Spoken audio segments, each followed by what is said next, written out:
Más de un siglo nos han hecho no solamente testigos, sino participantes activos del desarrollo de Antioquia y el país. Hoy miramos con alegría el pasado que hemos construido, aportando desde el acompañamiento y el liderazgo. Pero también vemos con ilusión el futuro al que sumaremos nuestra experiencia para el desarrollo. Somos un gremio fortalecido que contribuye al progreso mediante la ingeniería y la arquitectura, promoviendo buenas prácticas y garantizando un relacionamiento de alto nivel que redunde en beneficio de las comunidades. La Sociedad Antioqueña de Ingenieros y Arquitectos, desde 1913, es la fuerza de la razón.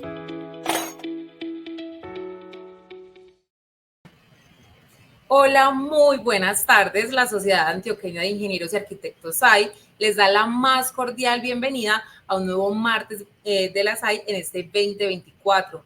Un espacio donde convergen el conocimiento, el aprendizaje y también las buenas prácticas. Agradecemos a SICA, nuestro patrocinador y también quien hace posible este maravilloso espacio. Yo soy Carolina Madrid y me da gusto presentarles la temática que desarrollaremos hoy en Martes de la SAI a cargo de nuestro conferencista, el ingeniero Francisco Restrepo Gallego. Y antes de entrar en materia, queremos hacerles dos invitaciones muy especiales. La primera es a nuestro próximo encuentro académico, que será el Simposio de Patología de las Construcciones. Este tendrá lugar el próximo 5 de septiembre de manera presencial en el auditorio del IDEA, aquí en la ciudad de Medellín.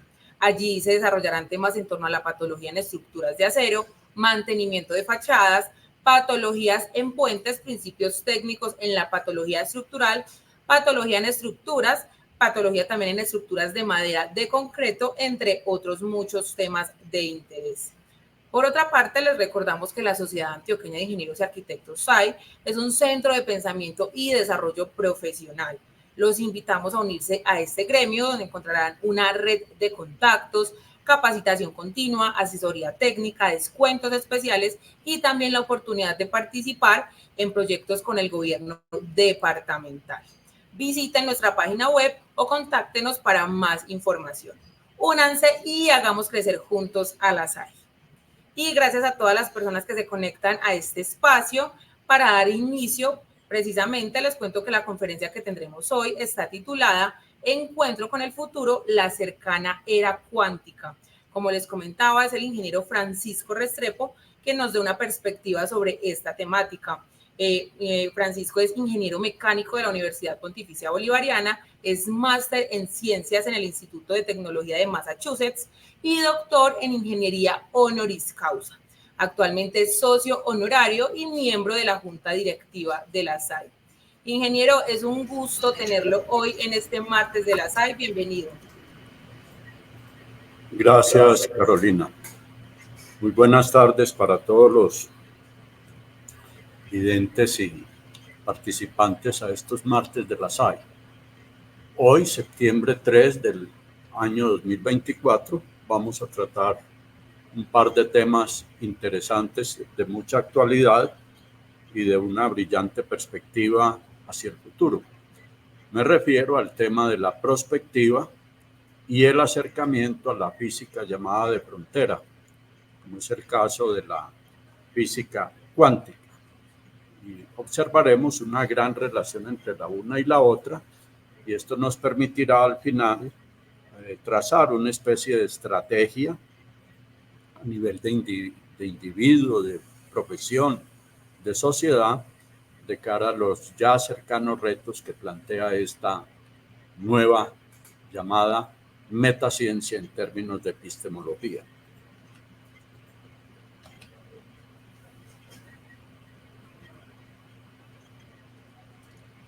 Vamos a tratar los siguientes temas. ¿Por qué hay que pensar prospectivamente hoy, en el siglo XXI? El segundo punto será una nota retrospectiva de una gran ruptura que ocurrió a partir del 2020, que se llamó la pandemia del COVID. como tercer punto, miraremos que las rupturas en la historia, sobre todo en ciencia y tecnología, han sido frecuentes en los últimos 500 años, a partir de la gran revolución del conocimiento del siglo XVI. Miraremos algunas notas breves históricas sobre el nacimiento de la ciencia moderna. Veremos el papel que jugó el Der Wiener Kreis, que eso en alemán significa el Círculo de Viena, a finales del siglo XIX, cuando ya nacía la nueva física moderna, con sus manifestaciones como la relatividad de Einstein y luego la física cuántica. La revolución de la física cuántica, lo que significa hoy para la industria, para el tema del procesamiento de información, las implicaciones que esto tiene desde el punto de vista ético, político.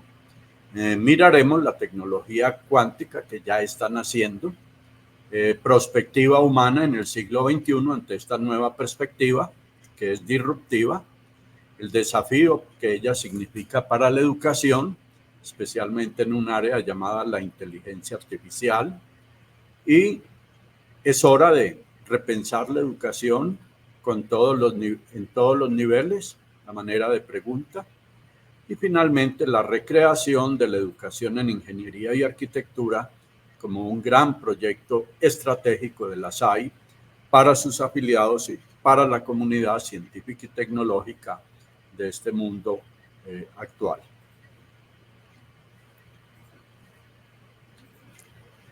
Como proemio, miraremos una frase importante de un señor muy famoso en prospectiva en los Estados Unidos durante la segunda mitad del siglo pasado.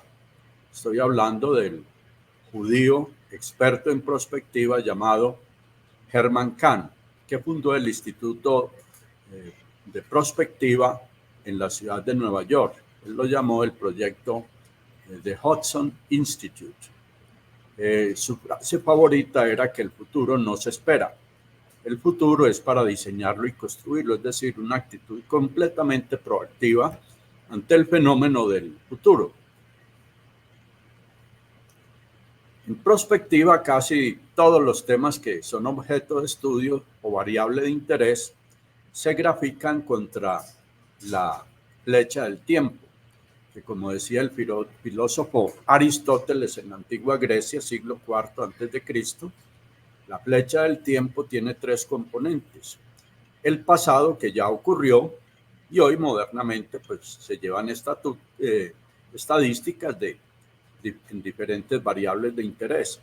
El presente, que es fugaz, apenas nos damos cuenta de que ocurre, y usualmente profesionales en el campo de la comunicación social pues los divulgan estas cifras estadísticas y permiten análisis a tiempo presente. Pero realmente el elemento de la flecha del tiempo importante es el futuro, que aún no ha ocurrido, pero va a ocurrir. Entonces, si nos situamos en el gráfico en el momento presente, el problema prospectivo de cara al futuro es decidir si esa curva de estadística en la variable de interés empezará a crecer a más velocidad, con más potencia, o si se mantendrá como está hasta el presente, o por el contrario, si empezará un proceso de disminución y en algunos casos de extinción. Ahí vemos un escenario que se llama tendencial en prospectiva, y es que el fenómeno de estudio tanto en el pasado como hacia el futuro continúa la misma tendencia, y es lo que se llama un escenario tendencial.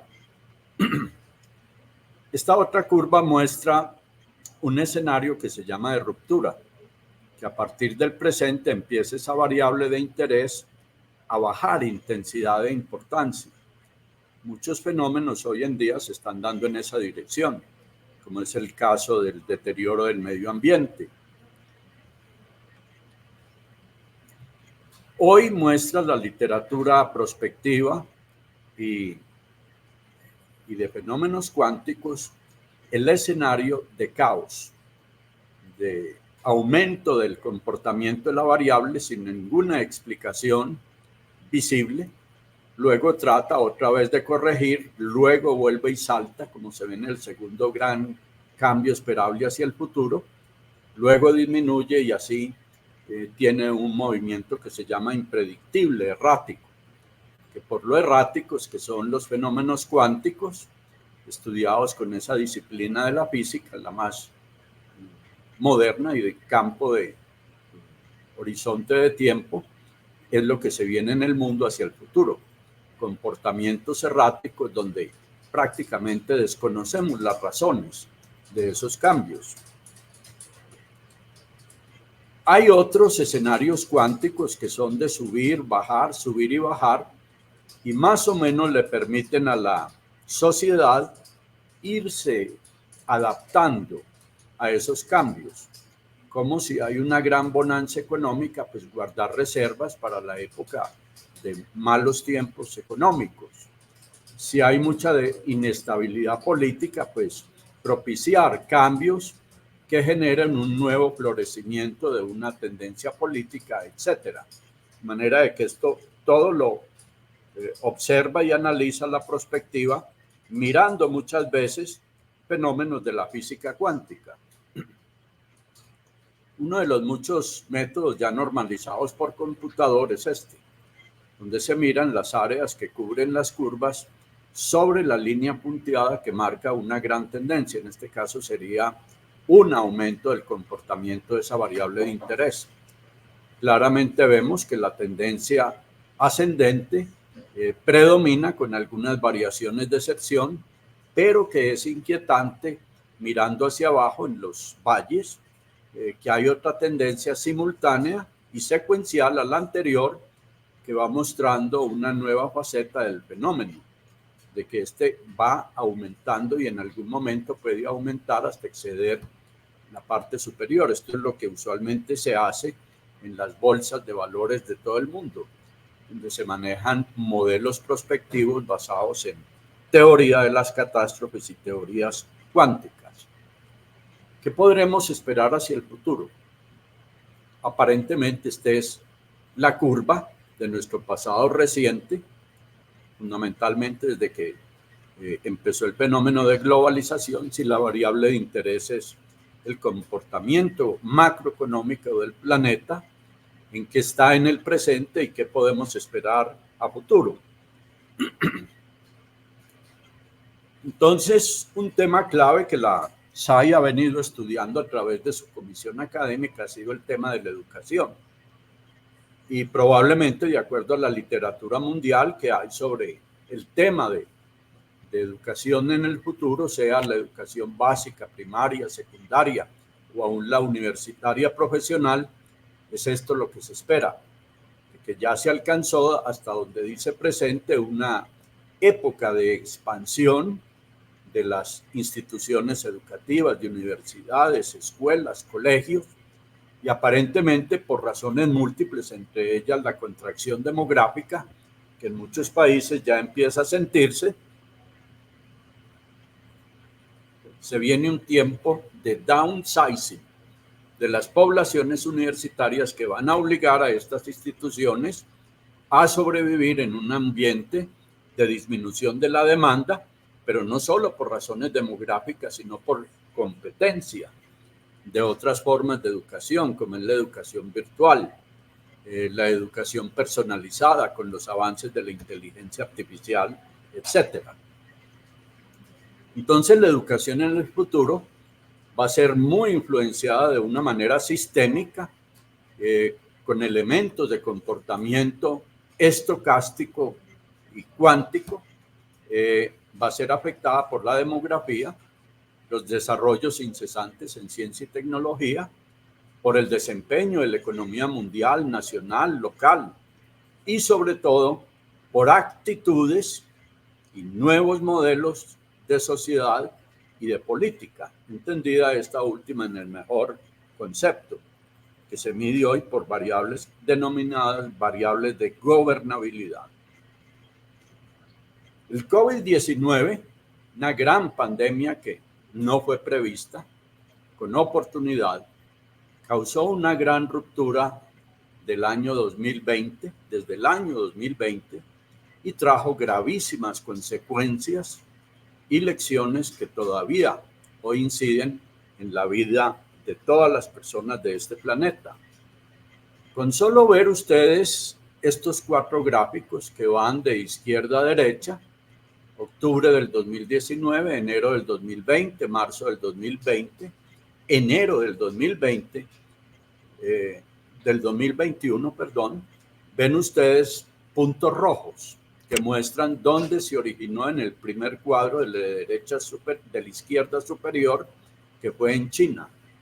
Se propagó rápidamente por el sudeste asiático. Ya para enero del 2020 se había enviado el virus debido a la globalización del tráfico de personas vía compañías aéreas de transporte rápidamente a Europa. Parece que el primer vuelo de contagio fue entre Beijing y Londres. Esas personas en vuelos de 14 horas de duración, pues rápidamente propagaron en la atmósfera y el sistema de aire acondicionado del avión el virus a por lo menos 350 o 40 o 400 personas que rápidamente, al irse repartiendo en diferentes países de Europa, aún de los Estados Unidos, regaron a las alturas de marzo del 2020 el virus, que ya era prácticamente global. Y ni qué decir ya en enero del 2021, un planeta prácticamente totalmente contaminado por el virus del COVID-19. ¿Quién tuvo la culpa? Pues muchos factores intervinieron, pero no hay la menor duda de que la División de Naciones Unidas para la Salud, la OMS, tanto de su director ejecutivo como de su director general, pues tuvieron la responsabilidad de identificar en dónde se originó la primera cepa del COVID-19, por qué se propagó a esa velocidad y si las medidas sanitarias que tomaron los países fueron las correctas y oportunas o no. Igualmente, los efectos sociales y políticos que se desencadenaron en países muy particularmente graves en los Estados Unidos, llamado el fortín de la democracia occidental, donde por primera vez hubo levantamientos populares masivos, invadieron el Capitolio en la ciudad capital de Washington, hubo desmanes, hubo problemas absolutamente traumáticos en la producción, en los auxilios del gobierno, en los que perdieron el empleo por las cuarentenas, etcétera. Miremos esa curva del COVID-19. Casos de contagio versus tiempo. Como ven, la curva de una pandemia sigue la de rojo con un color en un área crema. Es una curva de Gauss. Cuando no hay ninguna medida pública a gran escala, usualmente se sigue esa curva de Gauss, que produce una doble flecha roja del daño económico de esa población por enfermedad o por muertes o por pánicos que generan caídas de la economía. Entonces, cuando se hace la línea punteada horizontal, que es medidas de respuesta a una mega crisis sanitaria, como es el encerramiento obligatorio de personas, es decir, lo que se llaman cuarentenas, miren que la nueva curva exponencial del virus en azul no deja de ser gaussiana, pero se prolonga y dura más. O sea que el daño en la economía es mucho mayor a cuando se deja que la propia naturaleza pues haga cumplir sus propias leyes. Miren el hundimiento en la economía mundial causado por el COVID, mirando desde 1990. Ven ustedes un primer boquete que hubo, pero fue por otra razón, por un pánico financiero que surgió en Wall Street. Miren el crecimiento de la economía mundial, el boquete que tuvo entre el 2009 y el 2010. Pero observen de manera descomunal el decrecimiento de la economía mundial expresado en el comercio internacional en el año 2020. prácticamente se frenó en seco el desplazamiento de personas, de materias primas, de productos terminados, con una serie de consecuencias gravísimas en el empleo, en la calidad de vida, por solo mencionar esos dos aspectos.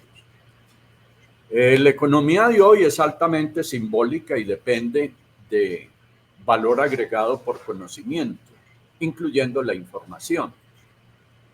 Hoy las inversiones se hacen con una tecla de computador de un inversionista que quiere invertir comprando empresas o dando crédito a países que demandan esos créditos. De manera de que cuando hay una crisis como fue la del COVID, el factor desconfianza reinó en los mercados. Y eso explica, miren ustedes, en marzo de ese año 2020, cómo cayó dramáticamente los índices de la bolsa de Nueva York, el llamado Dow Jones, el Nikkei de Japón y otro representativo de unos 100 países. Aquí vemos el hundimiento en el 2020 de la producción industrial mundial, según el Fondo Monetario Internacional y el Fondo Mundial, el Banco Mundial.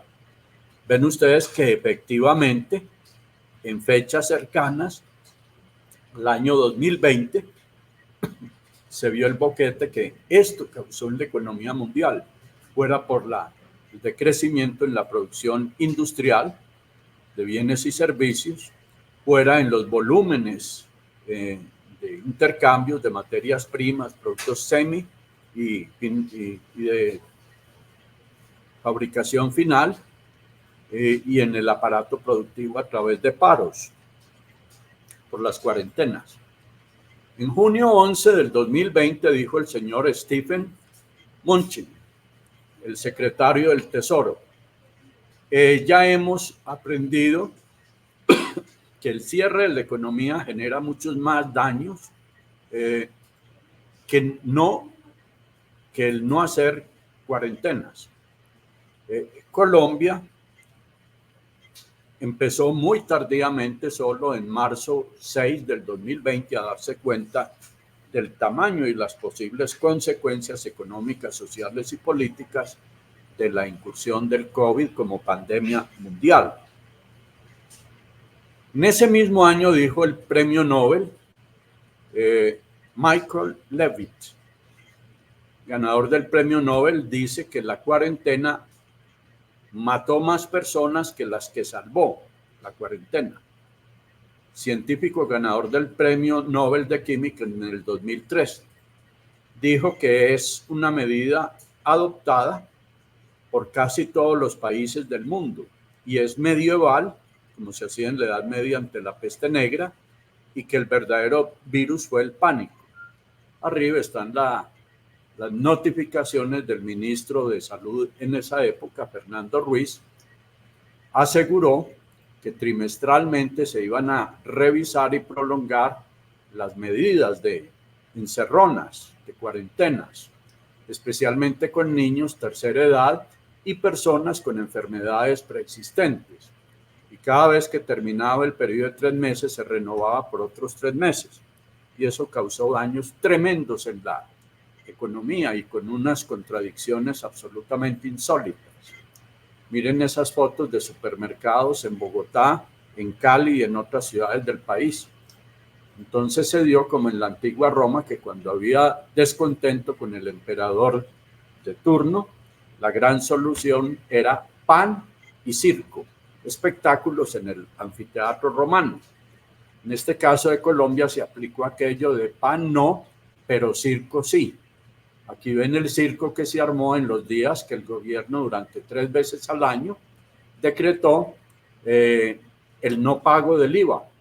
Entonces miren que medidas que en algo ayudaban como el tapabocas, pues se perdía su efecto protector en esa avalancha de público, no a conseguir medicinas, sino aparatos, grandes televisores de formato, etcétera.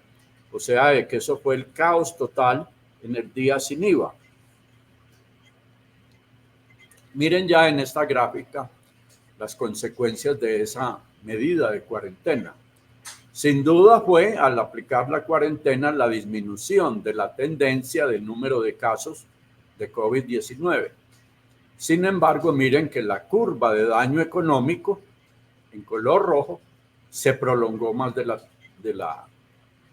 tiempo estimado a que si se hubiera dejado la curva original en amarillo ocre continuo.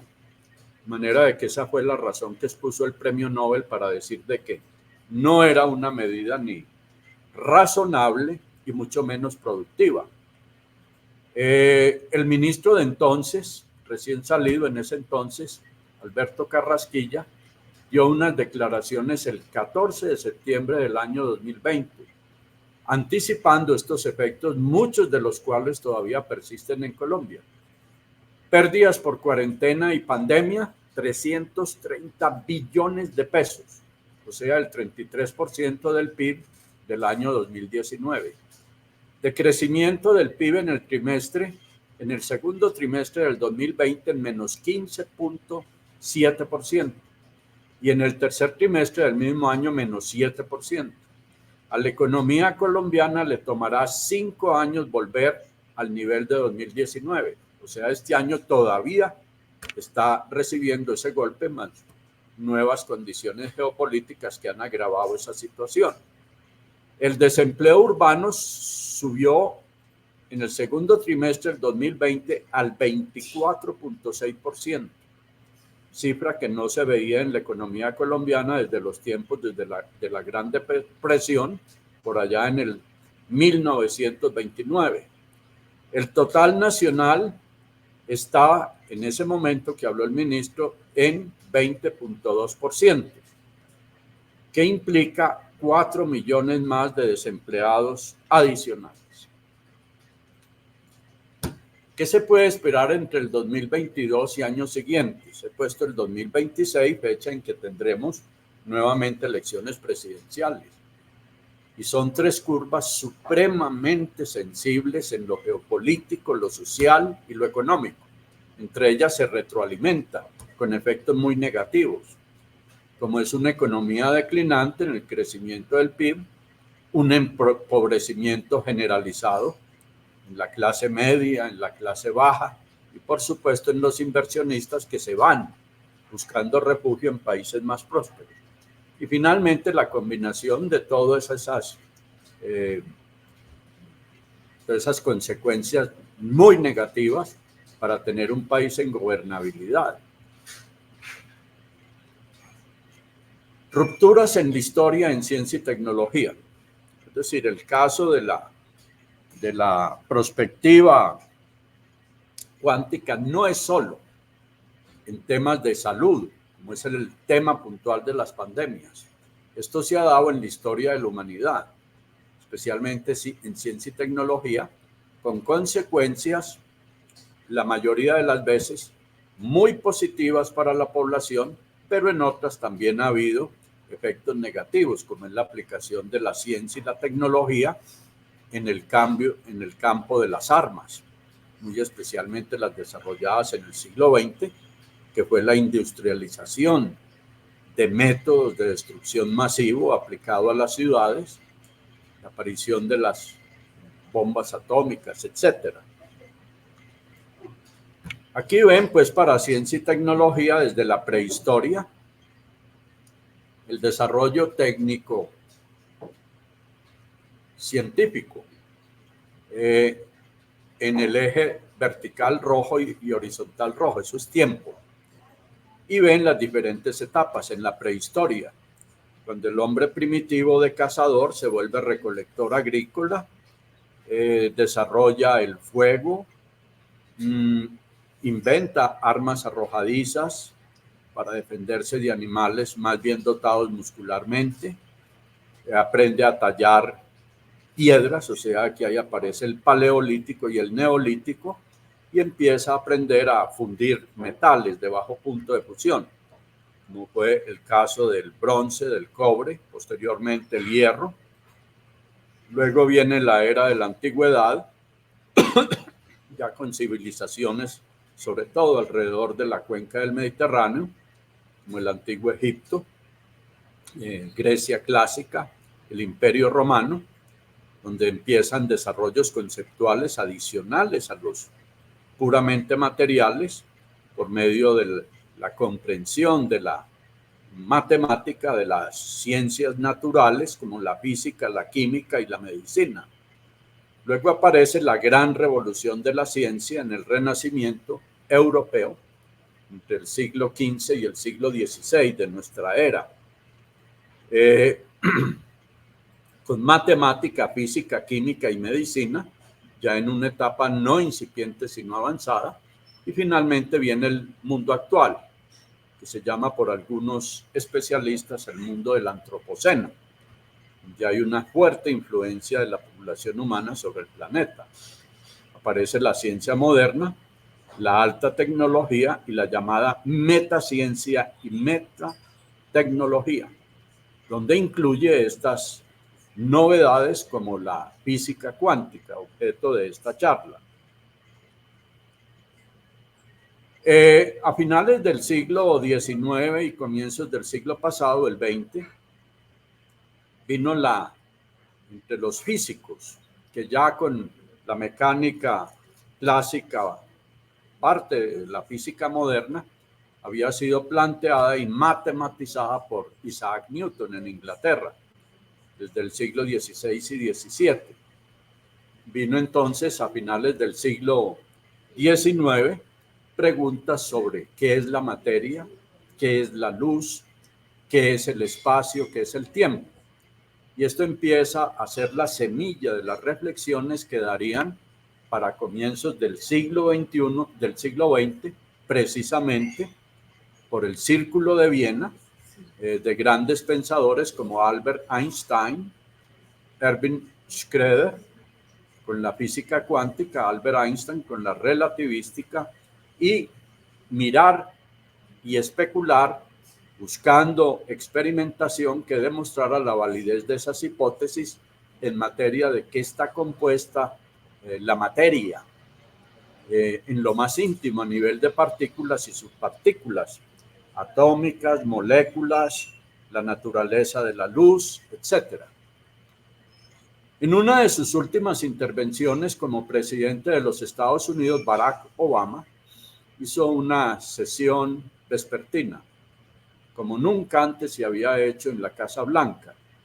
Se convocó a la élite mundial de científicos, pensadores, literatos, que han aportado a una civilización científica y tecnológica de alguna manera en la segunda mitad del siglo XX.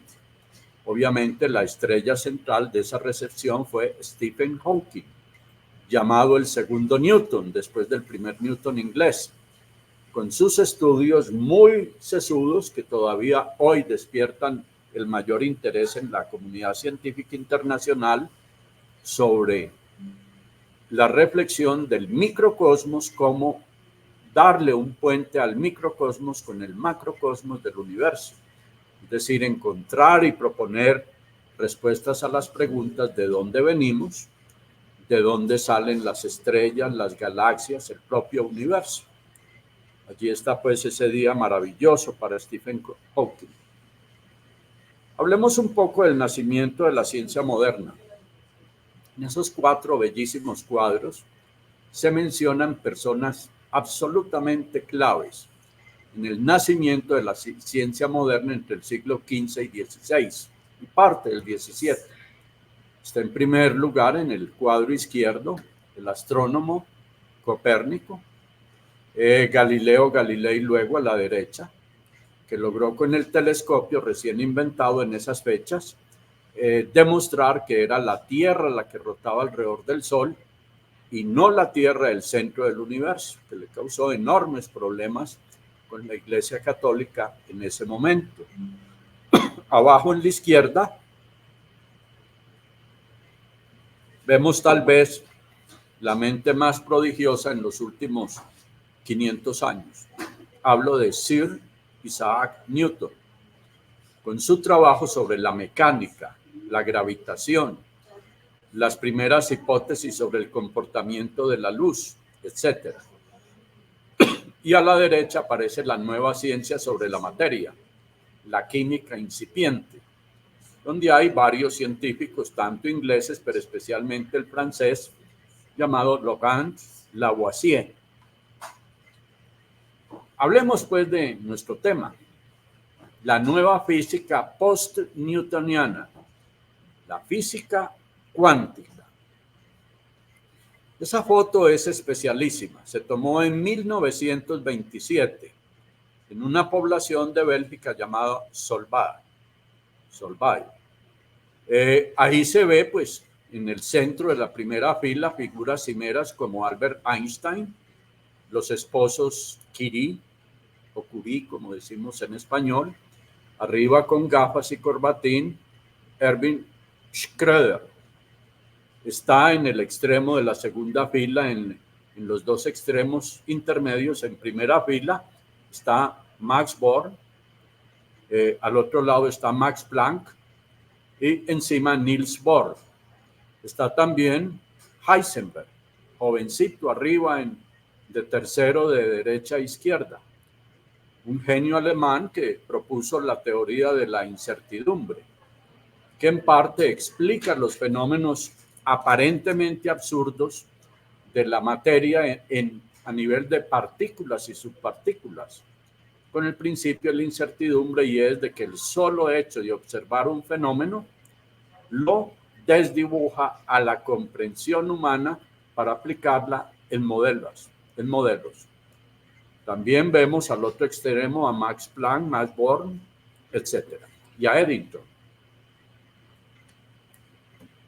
que nació con la física nueva a partir de la relatividad. Los dos cuadros superiores muestran a la izquierda primero la primera teoría de que se tenga historia, que se debía a un filósofo griego, siglo IV antes de Cristo, Demócrito. Él decía, si tomo un trozo de arena compactada y empiezo a triturarlo cada vez, la arena son granos más pequeños. Pero llegará un momento en que es tan pequeño el grano que si lo sigo apretando, desaparecerá.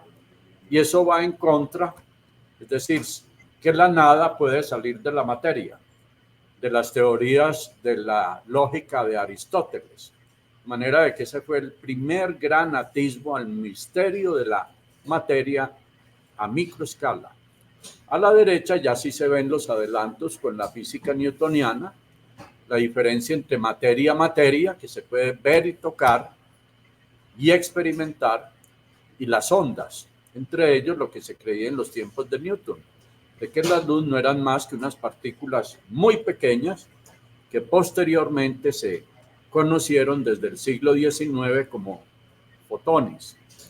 Y a la derecha viene el gran aporte de Albert Einstein con sus teorías de la relatividad especial y general, donde muchos dogmas newtonianos se revisaron, entre ellos de que hay una equivalencia entre la materia y la energía, que la materia es convertible a energía.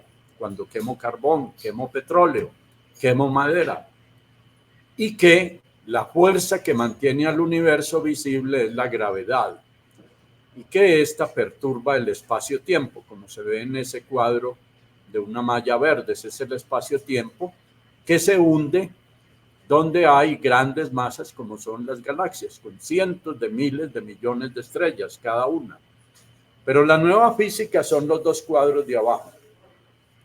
Ya Niels Bohr había propuesto el modelo planetario del átomo, que en el centro había un núcleo que tenía masa y tenía carga eléctrica positiva, y que en la periferia había electrones como planetas rotando alrededor del núcleo. Esa teoría fue complementada y mejorada por el cuadro de la derecha inferior, que se debe precisamente al gran físico alemán Schrödinger, que dice que los electrones que funcionarían como planetas, por analogía, en nuestro sistema solar, no son coplanares, sino que rotan en direcciones arbitrarias, estocásticas, casuales, y que precisamente esos son la parte externa de los átomos y que funcionan siguiendo leyes estadísticas y de probabilidad.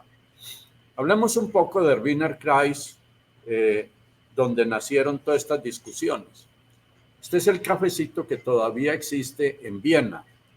Se llama el Café Majestic. En ese recinto, en los últimos 100, 120 años, prácticamente nació la nueva ciencia. La física relativística, la física cuántica y hoy las nuevas visiones de la física unificada. Entonces, del átomo de Demócrito a lo cuántico ha sido esa gran transformación de la física en los últimos 200 años. La física de punta de hoy y del futuro, sin duda, está marcada y sesgada con la mecánica cuántica, que ni siquiera es objeto de estudio en nuestras universidades en Colombia y mucho menos en colegios. Einstein tuvo el mérito de formular la teoría general de la relatividad y la especial utilizando paradojas, es decir, cuentos. Schrödinger también hizo el mismo enfoque metodológico para proponer la nueva física cuántica. Está el famoso problema del gato. En la izquierda superior ven ustedes la ecuación llamada de Schrödinger. Está la función Schrödinger por una letra psi del alfabeto griego. Luego sigue la masa de la partícula, la constante de Planck, la distancia x, el valor de la energía del sistema y la energía potencial en B, multiplicada por la función de Schrödinger. Es un gato que se sube sobre una caja de cartón. Adentro hay una sustancia tóxica mortal, radiactiva, y hay una manivela. Entonces él mentalmente metía al gato, que es muy amigo de jugar con todo lo que sobresale, y entonces cuando el gato que está vivo, observen las figuras de abajo, escenario 1, 2, 3A y 3B. Cuando el gato que está afuera, vivito y coleando, con una probabilidad de estar vivo del 100%, se mete a la caja, aparecen dos probabilidades en rojo. Una de que muera y otra de que sobrevivan, no toquen la palanca. Y entonces ahí aparece la primera propiedad de lo cuántico, que es lo probabilístico. Y finalmente el resultado es que el pobre gato de pronto le dio por jugar con el veneno radioactivo y lo mató, y o sea que a la salida, al abrir la caja, el resultado es gato muerto, probabilidad de 100%, ya está muerto. O no haber tocado la palanca y sale vivo, y entonces las probabilidades de vivir son el 100%. Punto y aparte. La ciencia hoy es anunciada y anticipada por un tipo de literatura que se llama literatura de ciencia ficción.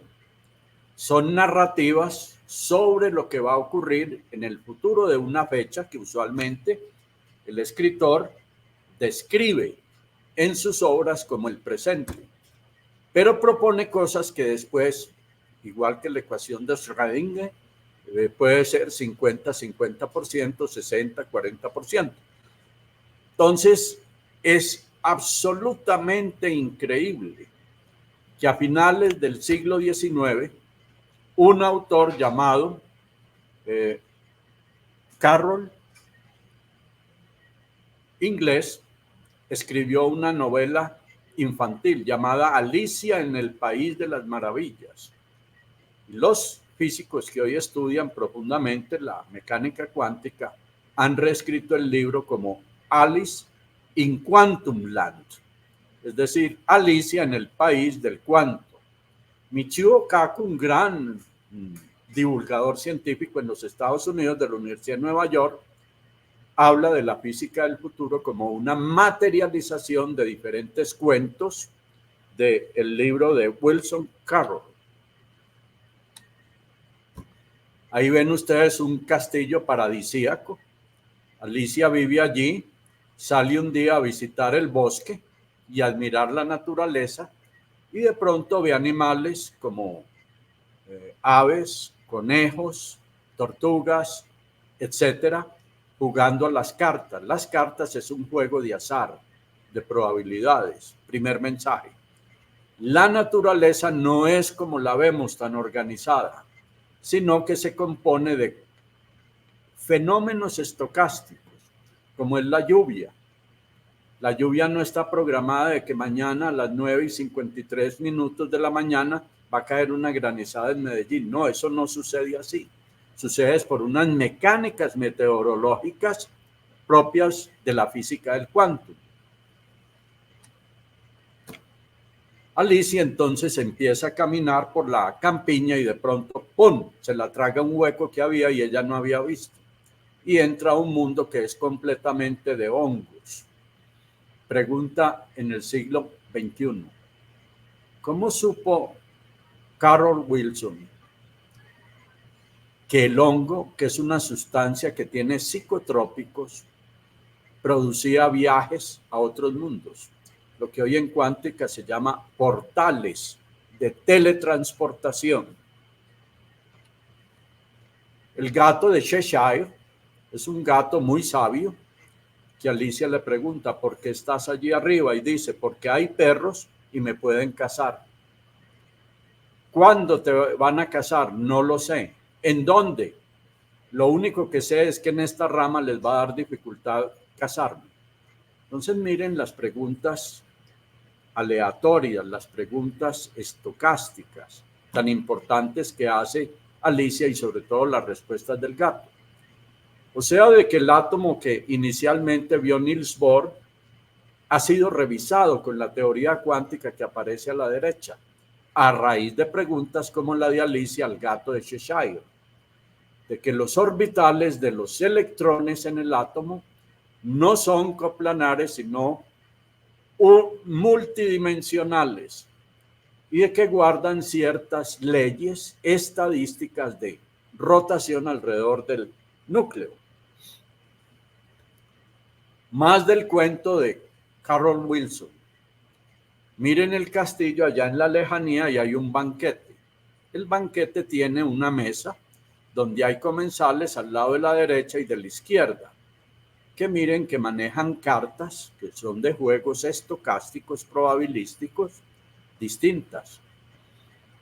Unas de 9 a 10 o 6 a 10 las probabilidades de ocurrencia o de 10 a 6. Y miren que eso es lo que se llama un portal. Y Alicia trata de pasar del mundo que ella ve a la izquierda al mundo que hay al frente de ese portal, que es el de la derecha. Ese tema lo trata con mucha propiedad y mucha elocuencia el investigador y divulgador de ciencia de los Estados Unidos, Michio Kaku, en su libro Universos Paralelos. ¿Qué es pues la revolución de la física cuántica? Es volver a mirar fenómenos como los que ustedes ven ahí. Ahí ven ustedes fenómenos que tienen una determinada longitud de onda en metros, como las ondas radiales, las microondas, los rayos infrarrojos, el rango visible de la luz ultravioleta, los rayos X, los rayos gamma, entre otros. Y ven que el sube y baja se va estrechando, es decir, aumenta la frecuencia. Y ven en qué geometría se dan esos fenómenos, sea en el rango visible, infrarrojo, microondas, rayos X o rayos gamma. Y entonces son la presencia de edificios, de humanos, de abejas, de agujas, de protozoos, de moléculas, de átomos y del átomo, del núcleo del átomo. Y eso tiene una determinada frecuencia de vibración que se mide en hercios. Y abajo las temperaturas que se detectan para esos fenómenos en nuestra naturaleza.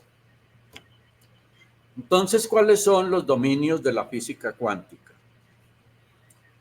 Desde el punto de vista práctico y real, nosotros estamos ya en el pináculo de la era digital, que empezó con una innovación en los años 40 en los Estados Unidos, con las primeras computadoras electrónicas de tubos al vacío, por Eckert y Mockel, en la Universidad de Pensilvania y luego en Harvard. Miren que la curva a la izquierda inferior crece y ya alcanzó hoy en día como lo máximo que podría dar. Y estamos al borde de una gran innovación donde la era digital, que ya voy a explicar qué ha sido, no da más para pensar en la inteligencia artificial.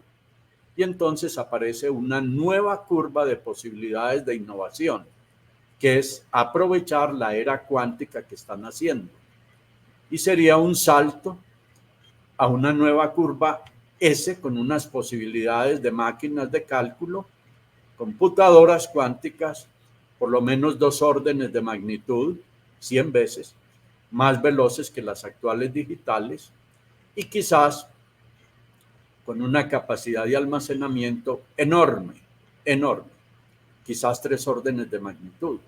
Entonces nos ha tocado un momento histórico de la transición de una era digital que nació inicialmente con válvulas electrónicas al vacío, luego con transistores, luego con circuitos o wafers de silicio, chips de silicio, y ya hoy se están quedando cortas. Y entonces la pregunta es, ya estamos en la alborada de una nueva era tecnológica o metaciencia y metatecnología de naturaleza cuántica.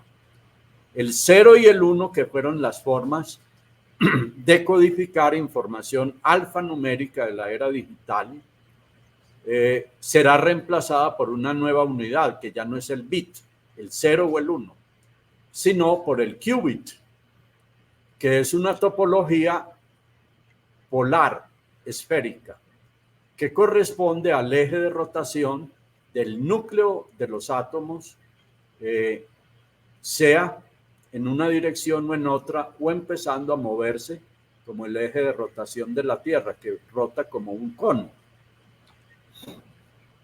De manera de que ese es el gran cambio drástico que se vendrá en los próximos meses, como lo van mostrando los dibujos de la parte de arriba.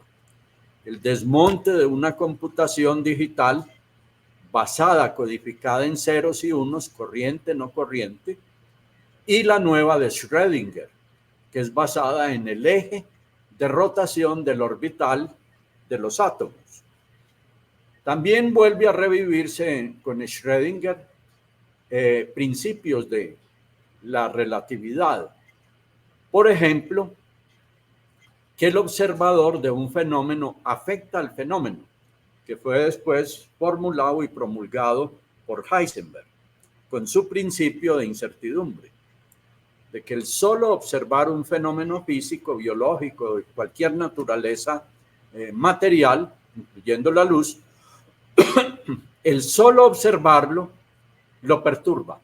Y por lo tanto la interpretación sobre cómo funciona el fenómeno es muy difusa, con unos individuos con unas capacidades de percepción X ante otros con unas capacidades de percepción Z, Y, etcétera. No se ve el mismo objeto, ni se puede explicar el mismo fenómeno. Y eso es muy importante en el dibujo de abajo, ya hoy en aplicaciones en química cuántica, para generar nuevos materiales que no existen hoy en la naturaleza de manera libre, sino solo de materia sintética. Por ejemplo, derivados del silicio, como las siliconas, del berilio hoy utilizado en los reactores experimentales de fusión termonuclear de hidrógeno.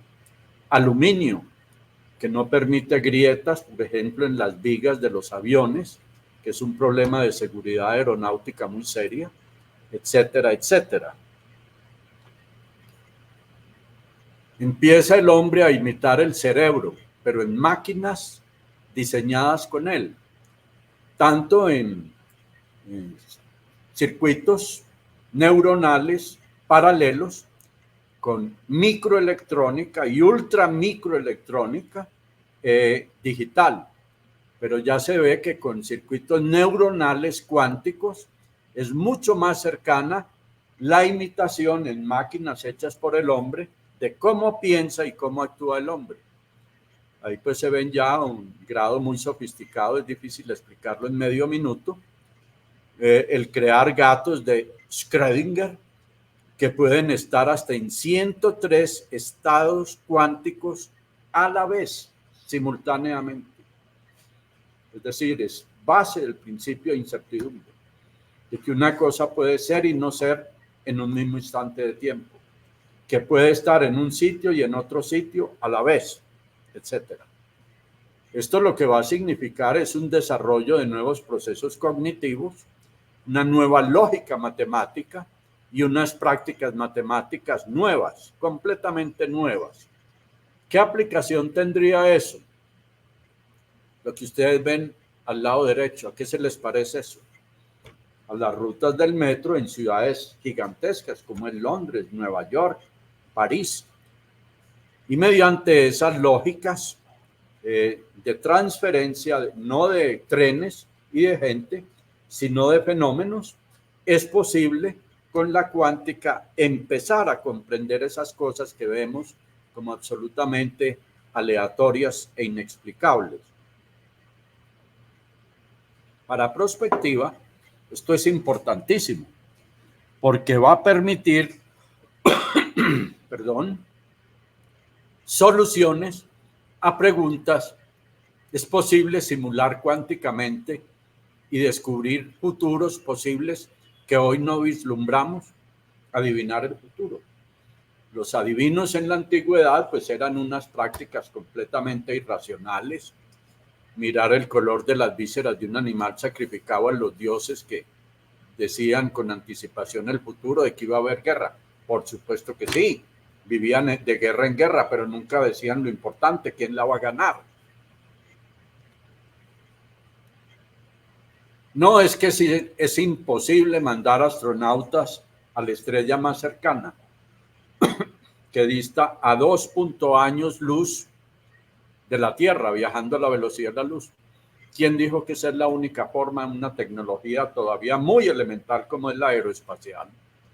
Si pudiéramos dominar lo que vio Carroll Wilson con Alicia en el País de las Maravillas, encontrar un portal aquí en la Tierra, meternos por ahí, el hueco negro, el agujero de gusano de Christopher Freeman, de cómo meterse uno por ahí en un hueco negro y salir a otro universo o a otro sitio de este propio universo. Y vienen las memorias escritas de hace 3500 años. Arranquemos por el libro del Éxodo. El faraón soñó, siendo José un esclavo hebreo en el antiguo Egipto, vio unos animales pastando al pie del Nilo, unos bueyes. Vio unos muy gordos y otros al lado muy huesudos. Y de pronto los gordos fueron comidos por los huesudos. Faraón llamó a su séquito de adivinos y de sacerdotes a que le interpretaran el sueño y no fueron capaces. Le dijeron de que había un prisionero hebreo, judío, en las mazmorras y que era adivino, y dijo, tráiganme. Y le contó la historia. Y él le dijo, es muy simple, majestad, el faraón. Se vienen 7 años de abundancia agrícola y de comida, ganado, etcétera, y 7 años de sequía y escasez.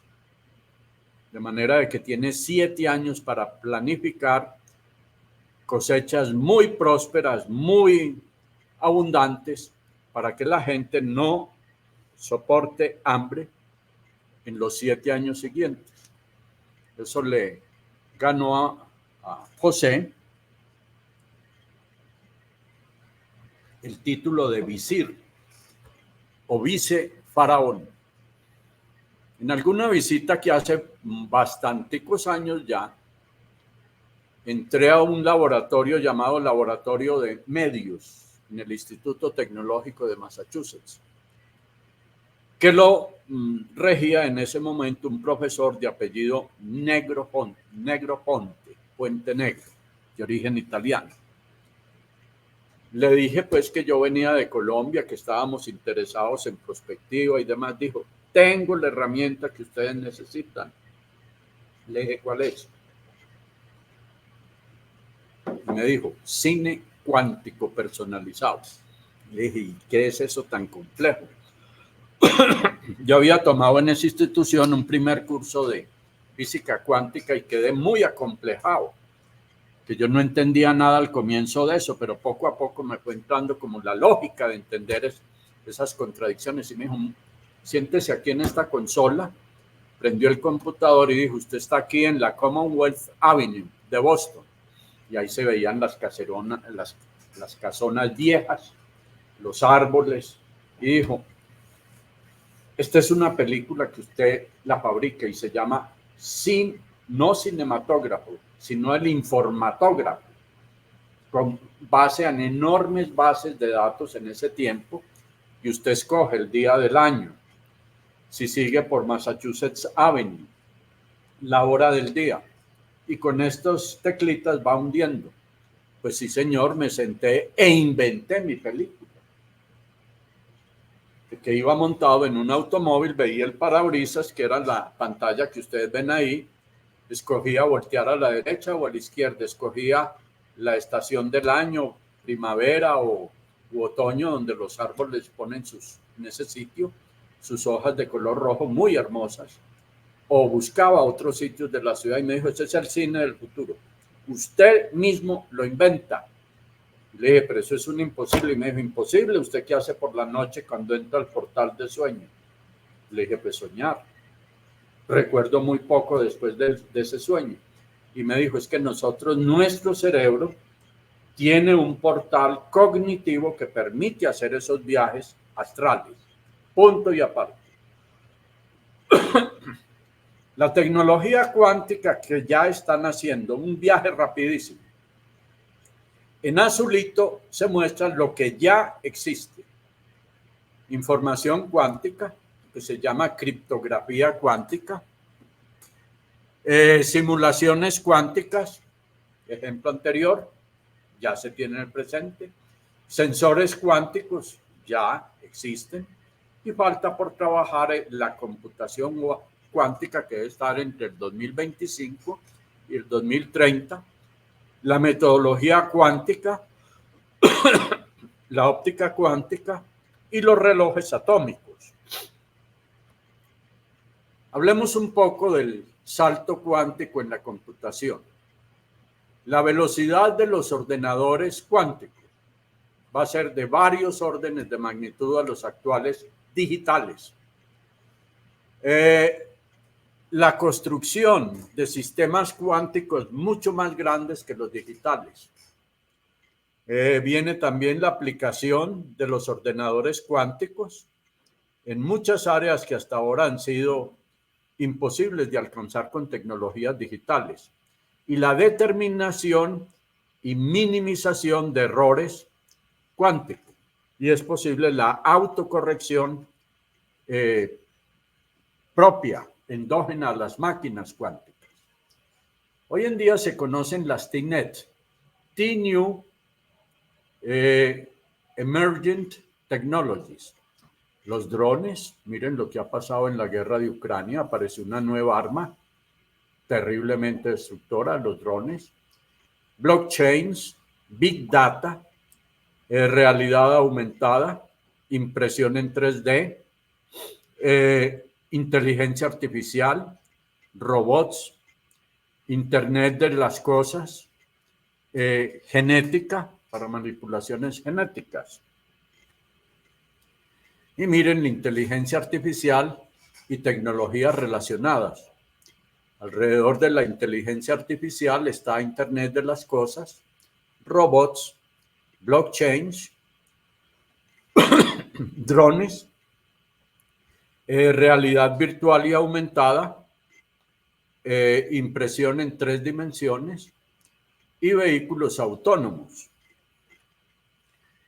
¿Qué empresas de Estados Unidos están detrás de las nuevas tecnologías cuánticas? La IBM, Neuralink, este es el grupo de Elon Musk, con Tesla, carros automáticos e inteligentes solo eléctricos, y su emporio nuevo que son cohetes y naves espaciales, SpaceX. Amazon, Apple, Facebook, Google, Boston Dynamics en robots, etc. ¿Qué se sigue en computación?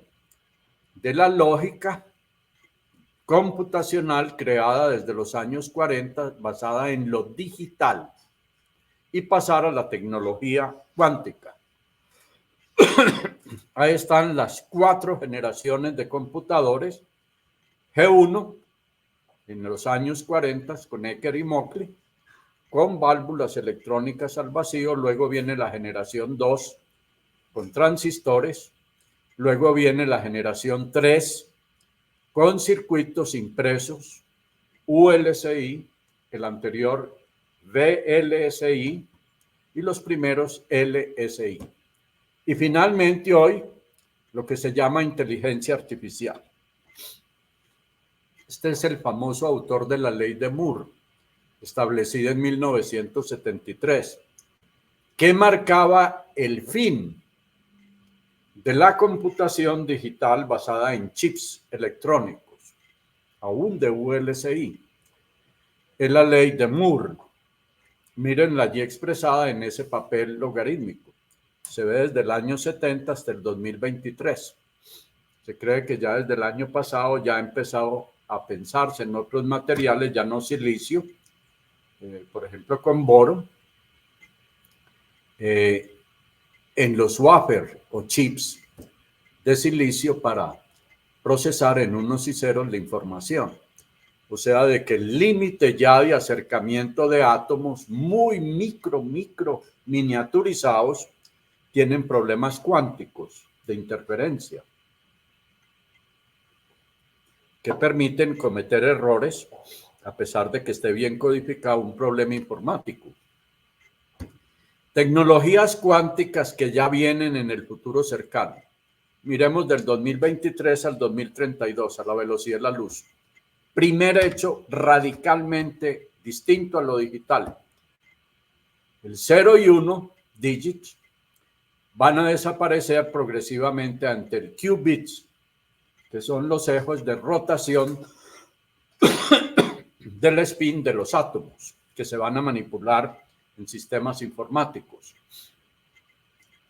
Miren las tecnologías cuánticas que se van a aplicar a la vida real. Todo parte del qubit. Va a haber moneda cuántica, va a haber circuitos informáticos cuánticos, va a haber criptografía cuántica, va a haber computación cuántica, el dominio sobre el antiguo digit que saldrá del mercado progresivamente por el qubit, y finalmente procesadores cuánticos. Ahí se ve el esquema de la primera máquina. La base es el qubit, la tecnología cuántica y la nueva era que se viene con esta ruptura. El computador cuántico, la pregunta pertinente es ¿cuándo estará en el mercado? Ahí se ven los montos de inversión en todo el planeta en investigación de tecnologías cuánticas en millones de euros. Para el año 2019, solo en I+D, investigación y desarrollo, en Europa se invirtieron 2.500 millones de euros. Ahí ven por países los que más invirtieron de Europa en el círculo central, y cada pequeño círculo es por países. Encabeza Alemania. En el caso de las Américas, pues está primero Estados Unidos, luego Canadá y luego Brasil. Luego aparece por allá a la derecha Rusia, China, Japón, etc. Hablemos un poquito pues ya más profundamente del potencial de la computación cuántica. Usará la física cuántica para hacer cálculos que de otro modo serían imposibles de realizar. Los procesadores cuánticos están progresando rápidamente. Espero que con las fotos que voy a mostrar no vaya a tener problemas de propiedad intelectual con el MIT. Pronto será masivamente útiles en las industrias de materiales, sector financiero, químico, procesos de optimización, machine learning y cualquier ámbito imaginable y mucho más. Miren el monstruo cuántico de IBM, se llama el Qubit 53. Acerquémonos en close-up, rapidito. No se ve sino como en la tumba de Tutankamón. Oro por todas partes, por las propiedades tan especiales que tiene el oro. Por ejemplo, para transmitir señales eléctricas, por lo no corrompible, corrosión. Más orito de Tutankamón en IBM. Circuitos de refrigeración para helio. Todas las máquinas colgarán del techo, no serán de escritorio. Miren el chip del computador cuántico de IBM de 53 qubits, predomina el oro. Procesador cuántico de IBM, protector externo. Las mayores empresas del mundo están mirando la tecnología cuántica como su filón estratégico para el futuro. A diciembre 29 del 2020.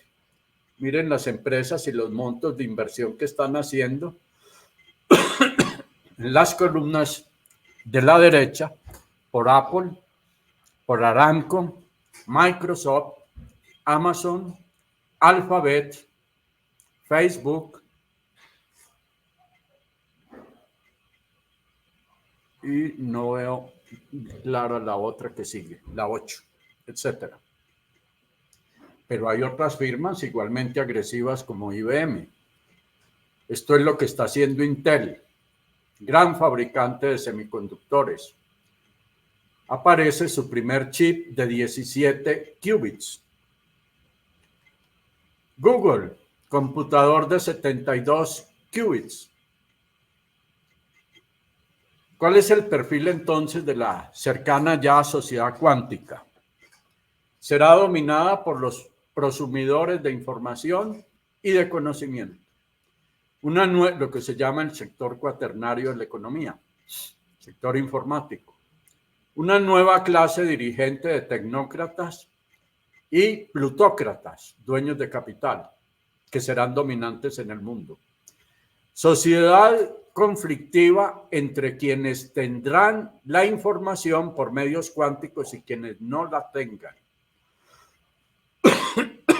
Autoritarismos, políticas en medio del caos social y cultural, sociedad de conocimiento basada en ciencia y tecnología, severas restricciones a las libertades humanas, conflicto y caos permanentes.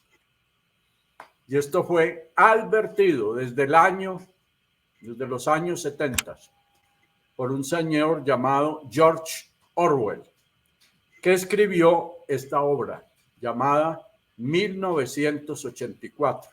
Con los adelantos en los medios de comunicación y computacionales de esa época,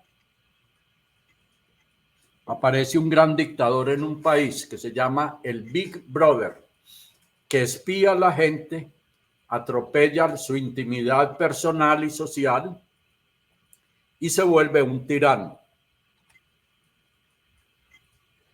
Volviendo a la historia del conocimiento, miremos los modelos atómicos desde la izquierda a la derecha. Demócrito, siglo IV antes de Cristo, luego Thomson con el modelo llamado la torta con pasas en la periferia de la superficie, la visión del átomo. Luego viene el de Rutherford, que es planetario.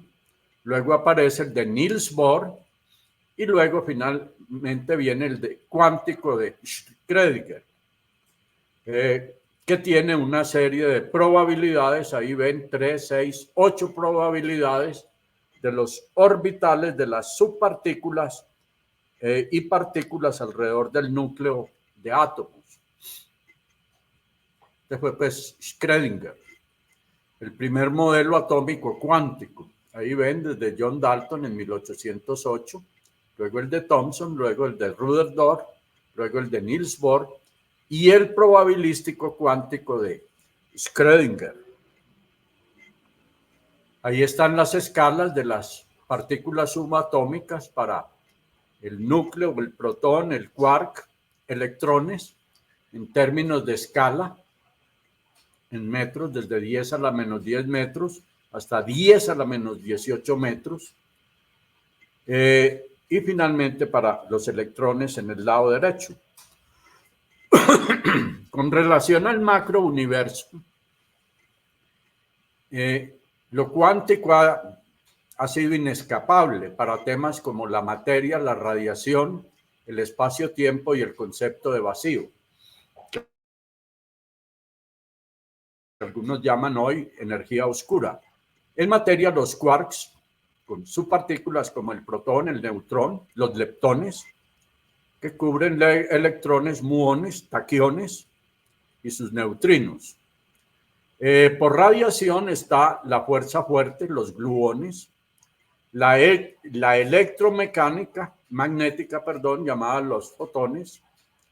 Luego viene por radiación la débil, que es el bosón de Higgs, que ya voy a mencionar.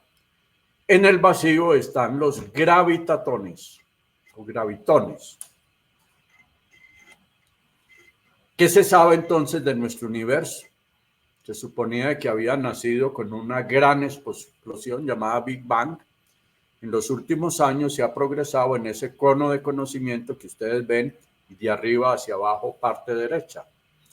De manera de que ya las últimas teorías del universo es que hay varios paralelos en otras dimensiones o dimensiones parcialmente parecidas a nuestro universo, que el Big Bang sucedió hace más de 15.000 millones de años y que su comportamiento es dual, como predice la teoría cuántica, es y no es a la vez.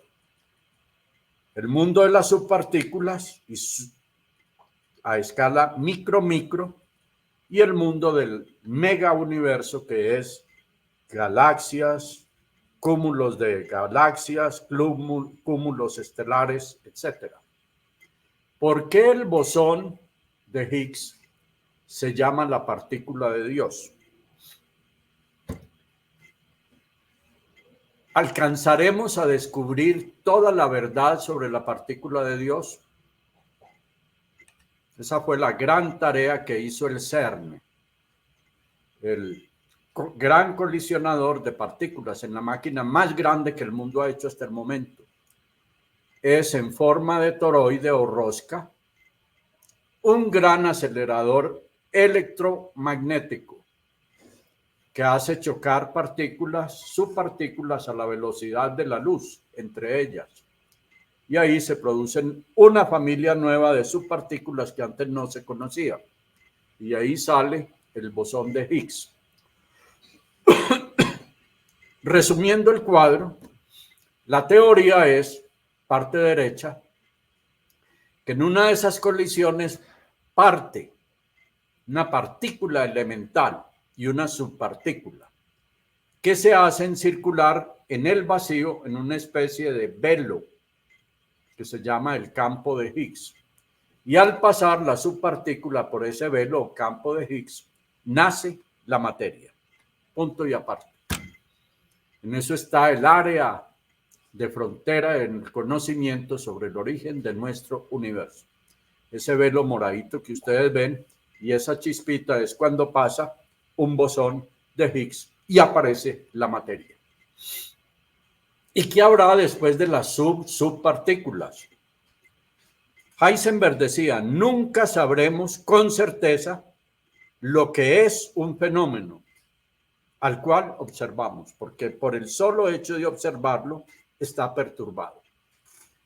Toda esta reflexión filosófica y de alta física nos lleva a hacer una pregunta hoy, no para mañana, para hoy.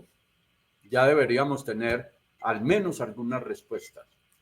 ¿Es hora de repensar la educación actual en todos sus niveles? Hemos sido conscientes que estos muchachitos jugando con ese balón que es el mundo van a ser la clase dirigente dentro de 10, 15, 20 años. Y de que dependiendo de la educación que reciban de hoy, por los próximos 10, 15 años, o van a ser ciudadanos preparados para ese mundo cuántico que se viene o no.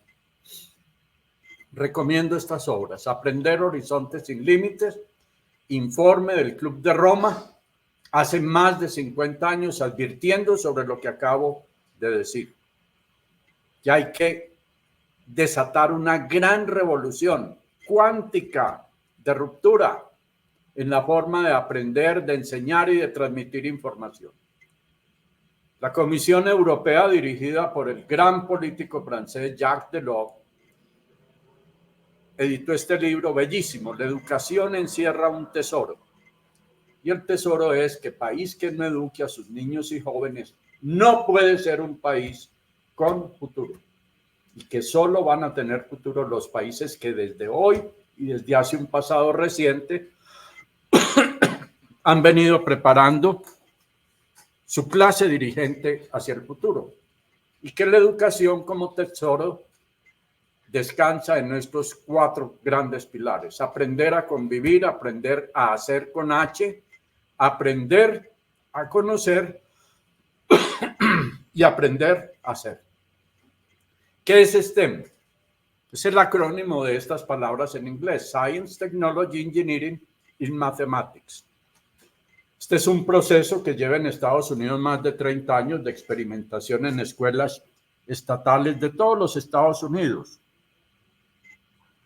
Y es preparar la clase dirigente de ese país del siglo XXI. Y escandalícense con esto. Con la ayuda de la Boeing Company, primer fabricante mundial de aviones comerciales y muy importante en el campo aeroespacial, se aplicó en Colombia el método STEM en los siguientes municipios: Carepa, Apartadó, San Carlos, San Luis, San Rafael y El Peñol. Todos localizados en el departamento de Antioquia. Y ahí hay fotos de los niños campesinos jugando con un sistema solar, con telescopios, haciendo cohetes, etc. Este programa benefició a 18 escuelas y 351 maestros en esos municipios. Y alrededor de 10,000 niños fueron impactados con estas nuevas tecnologías pedagógicas de corte cuántico. ¿Qué entidades y empresas financiaron a STEM? Obviamente Boeing, la Fundación para el Desarrollo de las Américas de Washington, D.C., Google, fabricantes de juguetes de inteligencia como el cubo de Rubik, etc. Entonces, es hora de reflexionar. ¿Hasta cuándo vamos a seguir esperando que venga el futuro en vez de diseñarlo y construirlo, como al comienzo de la charla explicaba la visión de Herman Kahn del Hudson Institute de Futurología? ¿A qué apunta STEM? A formar científicos, clase dirigente, gente culta en todas las áreas de conocimiento humano. Una pregunta clave para Antioquia y cualquier país del mundo: ¿cómo nace un científico? ¿O por familia, por genes, o por la educación que recibe, o por el ambiente intelectual del entorno? El desafío, pues, para la educación en una era cuántica cercana va a tener un gran auxiliador que va a ser la inteligencia artificial. Vamos ya terminando.